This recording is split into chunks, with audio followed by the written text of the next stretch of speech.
محمد مصطفیٰ آئے بہار اندر بہار آئی، زمین کو چومنے جنت سے خوشبو بار بار آئی۔ محمد مصطفیٰ آئے بہار اندر بہار آئی، محمد مصطفیٰ آئے بہار اندر بہار آئی، زمین کو چومنے جنت سے خوشبو بار بار آئی، زمین کو یخرجوک ویمکرون ویمکر اللہ واللہ خیر الماکرین، صدق اللہ العظیم۔ واجب الاحترام معزز سامعین کرام، ہمارا آج کا موضوع ہجرت مصطفیٰ صلی اللہ علیہ وسلم ہے۔ ہجرت کا لغوی اور اصطلاحی معنی اقسام، فضائل و احکام سب سے صرف نظر کرتے ہوئے صرف واقعہ ہجرت کے ذکر پر اکتفا کیا جائے گا۔ ہجرت رسول سیرت نبوی کا اہم پہلو ہے۔ نبوت کی طرح آپ کی ہجرت کی ابتدا بھی رؤیائے صالحہ سے ہوئی، سچے خوابوں سے ہوئی۔ امام زرقانی رحمۃ اللہ علیہ زرقانی کی پہلی جلد کے 318 صفحہ پر فرماتے ہیں کہ ابتداً حضور کو خواب میں اجمالاً نخلستانوں کی صورت میں مقام ہجرت دکھایا گیا، نام نہیں بتایا گیا۔ پھر وحی الہی کے ذریعے مدینہ منورہ کی تعیین کر دی گئی کہ آپ کا دار الہجرت یثرب ہوگا۔ تب آپ نے بحکم الہی صحابہ کرام کو مکہ سے مدینہ منورہ کی جانب ہجرت کرنے کا حکم دیا،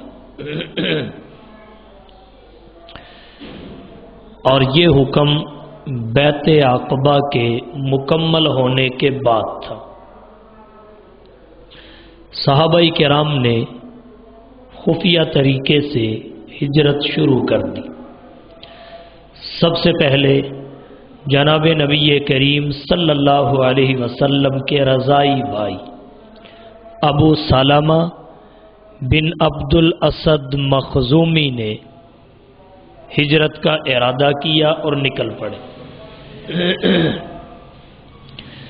ان سے ان کی بیوی اور بچہ چھین لیا گیا، لیکن انہوں نے ارادہ ہجرت کو ترک نہیں کیا۔